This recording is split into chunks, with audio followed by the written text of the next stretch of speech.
Vamos, por favor, llévame a ver Frozen. ¡Ay, está bien! ¡Te acompaño ya!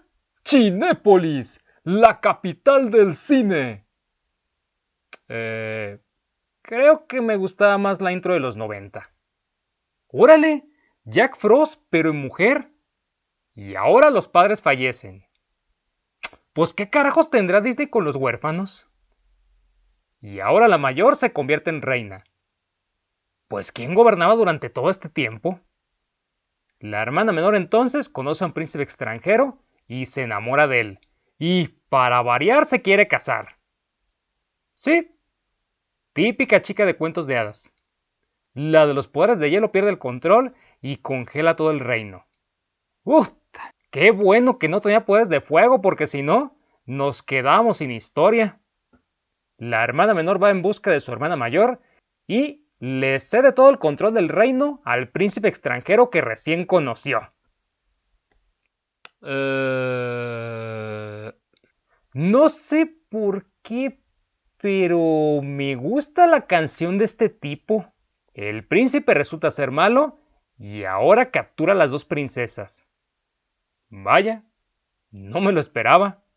El príncipe le confiesa a la menor que tiene un putero de hermanos y que por eso no puede acceder al trono de su país. Pues que se deshaga de ellos, ¿no? Digo, el príncipe ahora planea quedarse con el reino de las dos princesas, para ahora sí poder gobernar. Espérate. ¿Hermanos? ¿Trono? Ah, caray. Como que me suena conocido. Muchos de los que vieron Frozen seguramente se acuerdan de ese momento en el que Príncipe Hans le revela a Anna sus perversas intenciones de quedarse con el reino de Arrendel, porque pues en el suyo no puede treparse al trono. Bueno, pues, ¿qué dirías si te dijera que hubo un caso más o menos similar al de Hans en la vida real? ¿A poco sí? Sí, existe un caso de un príncipe que, igual, estaba segundo en la línea de sucesión al trono de su país y que, pues, tuvo que irse a otro para poder gobernar. Si eres de México, estoy seguro de que te acordarás de este personaje. Pero, si no eres mexicano, entonces te lo presento. Es el archiduque de Austria, Fernando Maximiliano de Habsburgo, alias el novio de mi vecina Lupita, y ex emperador de México. ¿Y en qué se parecen Maximiliano y el príncipe Hans? Ah, pues primero, en que ambos son dos nobles europeos. Maximiliano, príncipe del imperio austrohúngaro durante el siglo XIX, y Hans, el príncipe de las islas del sur. Segundo, como ya vimos, el príncipe Hans tiene como 10 o 15 hermanos mayores, y a no ser que fallezcan todos, jamás va a heredar la corona de su reino. Maximiliano, por otro lado, solamente tenía un hermano mayor. Sin embargo, esto era más que suficiente para que tampoco pudiera convertirse en rey. Francisco José, el hermano mayor de Maximiliano, se convirtió en emperador en 1848, a la edad de 18 años, luego de que su tío fuera declarado incapaz de gobernar y obligado a abdicar a su favor. Gobernó hasta su muerte en el año de 1916, teniendo uno de los reinos más longevos de la historia, con 68 años a la cabeza del imperio.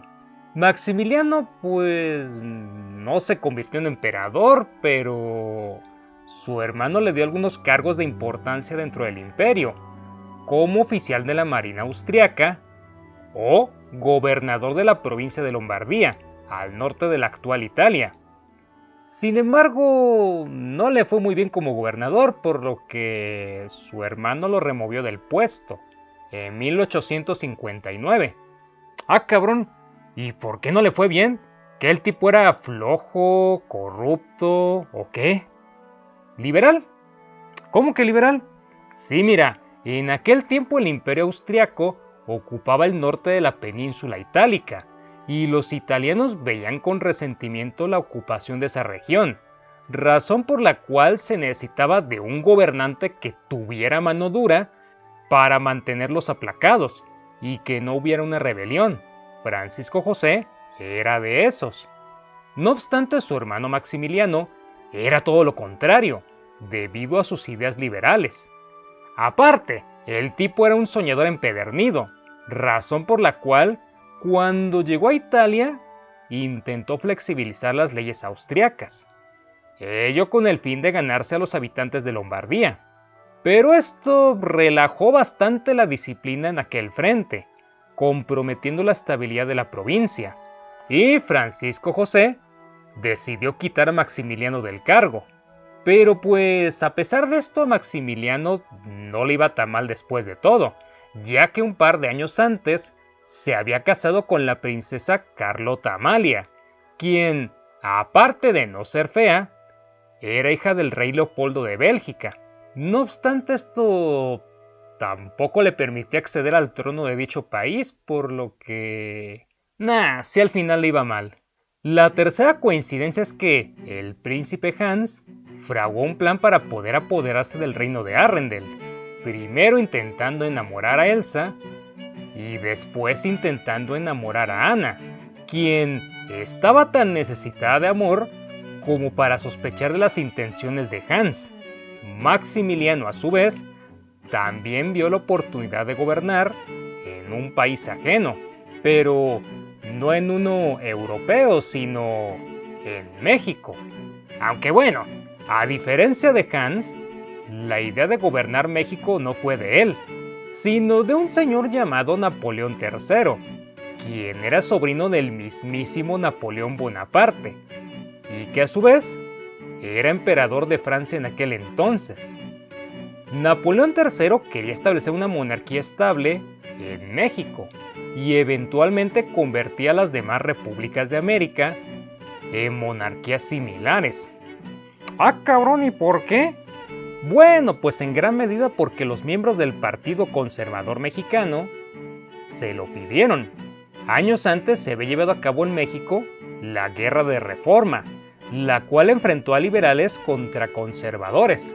Al final, ganaron los liberales.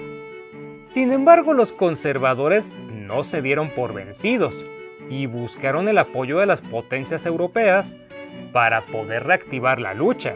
Algunos de estos conservadores entonces acudieron a Napoleón III y este al final atendió sus súplicas. No obstante, esto no fue lo único que animó a que Napoleón III metiera su cuchara en México. Por aquel entonces corría en Europa el rumor de que México poseía yacimientos de plata, pero a lo bestia, cantidad más que suficiente para enriquecer a cualquier país del orbe. Del mismo modo se creía que el oro de California continuaba en Sonora, así que, en combinación con la plata, esto despertó la ambición del emperador francés. Pero además de la riqueza mineral, Napoleón III también veía en México otra posible fuente de ingresos, tomando una idea que ya circulaba desde hace algunos años. El tipo soñaba con construir un canal interoceánico en el istmo de Tehuantepec. Sí, un canal como el que posteriormente se construyó en Panamá, y así conectar el océano Atlántico con el océano Pacífico. Evento que, de haberse llevado a cabo, sin dudas habría sido un negociazo tremendo. No obstante, quitando todo lo anterior, Napoleón III tenía una razón aún más poderosa para intervenir en México: formar una barrera que detuviera el avance de los Estados Unidos.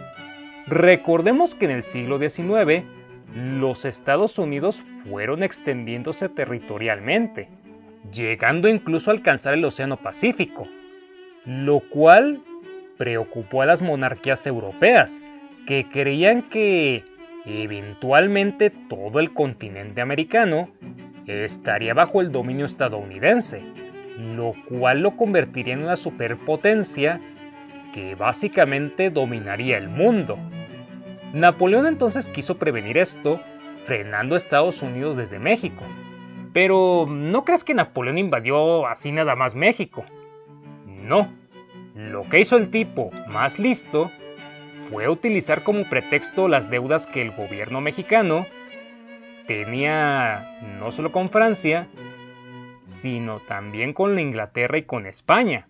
Dichas deudas se acrecentaron con la Guerra de Reforma, y los acreedores en cuestión acordaron ir a cobrarle a México bajo amenaza de invasión en caso de que se negase a pagar. No obstante, el gobierno del entonces presidente Benito Juárez pudo llegar a un acuerdo con Inglaterra y con España, las cuales regresaron a Europa satisfechas. Napoleón, por otro lado, aprovechó este momento para poner en marcha su plan e intervenir militarmente en México. Al final, y pese a la victoria de Puebla, en 1862, el ejército francés pudo tomar la capital, por lo que Juárez tuvo que huir al norte junto con su gabinete. Bueno, pero ¿y los Estados Unidos qué hacían mientras tanto? Pues estaban ocupados en una guerra civil, la cual enfrentaba a los estados del norte contra los del sur. ¿Por qué? Pues porque los del norte querían abolir la esclavitud y los del sur la querían mantener. Para suerte de Napoleón, dicho conflicto comenzó poco después de que los conservadores mexicanos lo fueran a ver. Y pues sí, fue un factor más que lo motivó a intervenir en México. Una vez consolidada la invasión francesa, Napoleón III se dio a la tarea de buscar un noble europeo que pudiera colocar como gobernante de México, o mejor dicho, como soberano de México. Obviamente, dicho noble sería alguien de quien Napoleón III intentaría sacar ventaja cuando lo necesitase, por lo que debía ser un individuo que pudiera manipularse fácilmente. Tristemente, esta persona al final resultó ser Maximiliano, quien pues pensó que el ofrecimiento de Napoleón era justamente la oportunidad que había estado esperando para gobernar, y la aceptó, convirtiéndose en el soberano de México. Aunque aquí hay que decir que la elección de Maximiliano también fue hecha con miras a reconciliarse con Austria. Recordemos que Napoleón III había recientemente expulsado a Austria de la parte central de Italia, razón por la cual el ofrecimiento a Maximiliano era, por así decirlo, una ofrenda de paz para que el emperador Francisco José perdonara a Napoleón III y así descartarlo como enemigo de Francia. Pero hay más. Como ya vimos, Maximiliano implementó medidas liberales en Italia, las cuales no pudieron con el nacionalismo que ahí se vivía. Pues bien, Napoleón III también era de una ideología liberal, lo que lo llevó a sentir cierta afinidad con Maximiliano y lo convenció de que, en caso de designarlo como emperador de México, este sin duda se desenvolvería de acuerdo a la ideología que él mismo profesaba. Así que, como candidato, el archiduque pintaba de maravilla para el proyecto. Pero Maximiliano también buscaba sacar provecho de esta empresa, ya que, pese a ser el hermano menor del emperador de Austria, su situación económica no era muy buena que digamos, sino que más bien era bastante culera para tratarse de un noble. El tipo malvivía con una pensión que le daba su hermano, y para acabarla de molar, tenía deudas a lo pendejo, motivo por el cual el ofrecimiento de Napoleón fue como una lámpara de Aladino, es decir, una oportunidad buenísima para salir de pobre.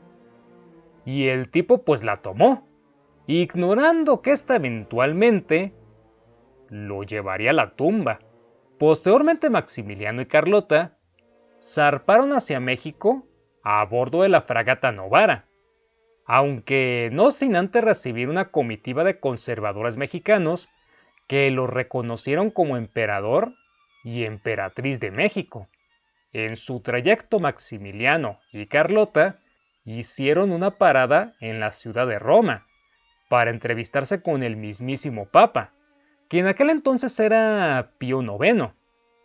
Buscaban la bendición y, de manera más terrenal, el apoyo político de su santidad, quien aceptó respaldarlos en lo que hiciera falta, siempre y cuando Maximiliano cumpliera con sus deberes para con la Iglesia Católica.